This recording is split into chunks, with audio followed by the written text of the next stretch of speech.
Se a gente quer resultado, nós temos que lutar. Não adianta, nada vai cair do céu. Nada cai do céu. Fé nasce do chão. Acho que a gente inverteu as coisas, né? A nossa oração tinha que ser voltada para o chão o tempo todo. Que é aqui que Deus floresce. Deus é igual semente, floresce no chão. Essa metáfora de que Deus está no céu, isso é bonito.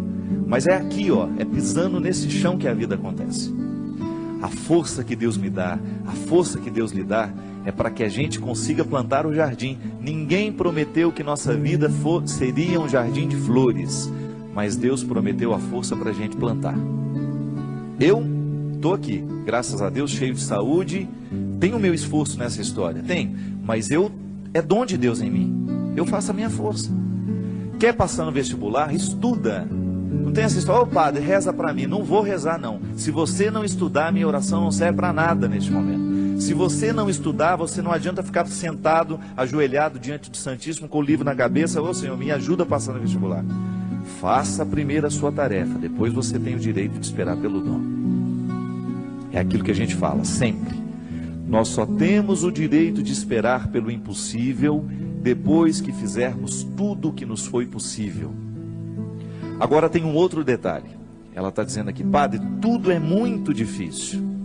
Pode ser que você esteja prestando atenção demais no que é difícil. Aí tudo fica mais difícil ainda. Gente, a vida sempre será determinada a partir do que a gente presta atenção. Se você tem diante de você um problema, você tem duas possibilidades. Ou você enxerga o problema, ou você já enxerga a solução. Tem gente que só enxerga o problema. Aí dificilmente encontra a solução, porque fixa os olhos no problema e aí não tem olhos para encontrar a solução. E aí depende de como nós interpretamos a vida. Tem gente que adora a dificuldade, tem gente que adora problema. E acaba se tornando uma fonte de problemas, porque não está disposto para soluções. Tem gente que não sabe viver sem um problema. No meu livro que eu vou lançar tem uma personagem interessante, que ela é ficcionada nas doenças, ela adora ter doença. O sonho da vida dela é ter um plano de saúde. A alegria dela é receber um exame em que ela está precária. A alegria dela é contar as doenças, a dor de cabeça que não passa, é a pedra na vesícula. Tem gente que gosta disso, tem gente que presta atenção só no que é ruim. Mas não pode ser assim, minha gente. Esse espírito pessimista só nos faz ver o lado negativo das coisas. Pelo amor de Deus. Você tem que ser um pouco mais otimista. Você precisa prestar atenção um pouco mais nas coisas que são boas. Outro dia eu recebi um e-mail muito interessante.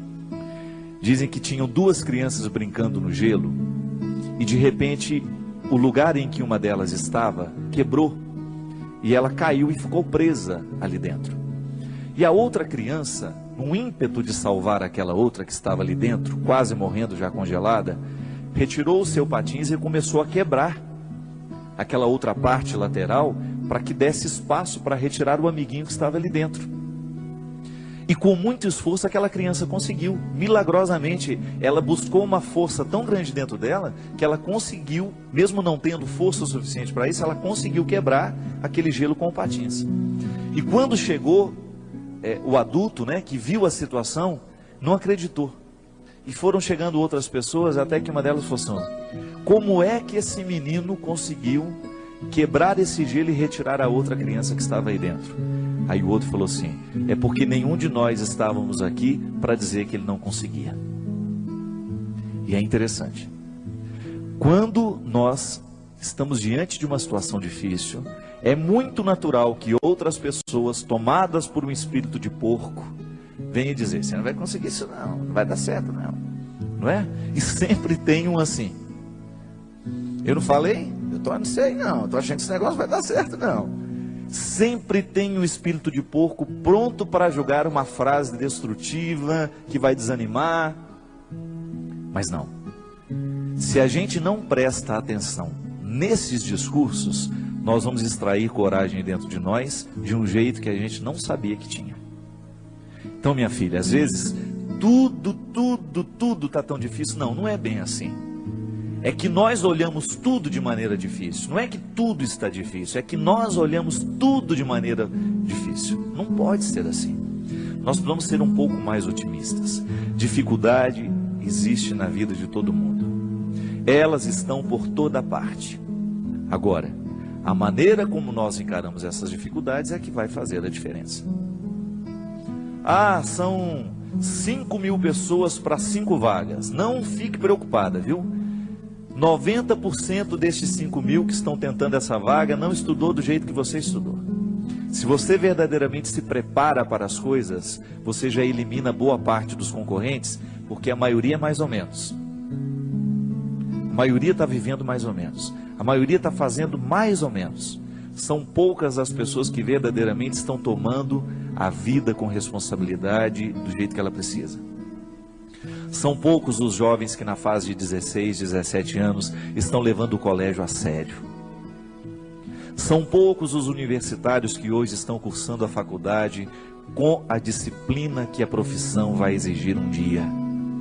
São poucos os profissionais que verdadeiramente estarão bem preparados para nos atender nos seus consultórios de advocacia, nos seus consultórios dentários, nos seus consultórios médicos, porque são poucos os que verdadeiramente estão fazendo o que devem fazer. Estou sendo pessimista? Não. É só você olhar para o jeito como estão vivendo os nossos universitários, a maneira como eles estão se preparando para a futura profissão. E eu sempre digo, quer ser um bom profissional, estude bem o que você está estudando. Porque você não tem o direito de ser mais ou menos, não tem.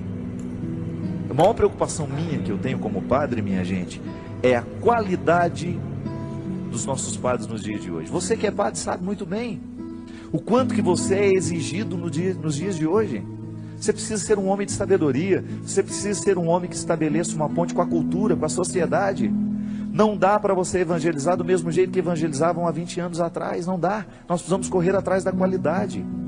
Ninguém está fora disso.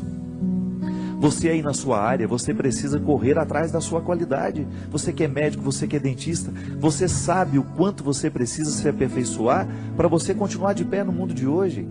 Hoje nós estamos no tempo da competência e não é problema. Isso tem que nos motivar para a gente querer, reconhecendo, ainda que seja um mínimo dentro de nós. Nós merecemos cuidar desse mínimo, chegar a aperfeiçoar cada vez mais esse processo, aumentar cada vez mais as nossas possibilidades. E aí na hora que a gente esbarra na nossa fragilidade, a gente tem que aprender com ela. Ela não tem que nos desanimar. Mas muito mais que a qualidade profissional, antes dela, é a nossa qualidade humana. Muito mais que um bom médico, você precisa antes ser um bom pai, ser um bom filho, ser um bom irmão. É isso que faz verdadeiramente a felicidade vir acomodar-se dentro de você. Não adianta você se realizar na sua profissão se você não se realiza como pessoa. E é disso que hoje nós estamos falando. É desse aperfeiçoamento humano. E na faculdade da vida a gente aprende o tempo todo. Não tem nenhum professor a nos ensinar a ser pai, a nos ensinar a ser irmão, não. É olhando nos olhos de quem a gente ama que a gente vai descobrir a medida certa, o aprendizado de cada dia, para que a gente possa ser um ser humano melhor no mundo de hoje. Chega de gente ruim, chega de gente incompetente como pessoa, chega de assassinos, chega de ladrões, chega de mentirosos. Vamos dar qualidade a esse mundo, a começar por você. Não importa de como você tenha vivido até o dia de hoje. A palavra de Deus para nós é sempre otimista. Deus continua vendo valores em você. Deus continua acreditando que o seu coração pode ser melhor. Deus continua acreditando que aí, nesse coração muitas vezes marcado pelos fracassos, existe uma vitória a que você pode chegar. Basta você não desistir.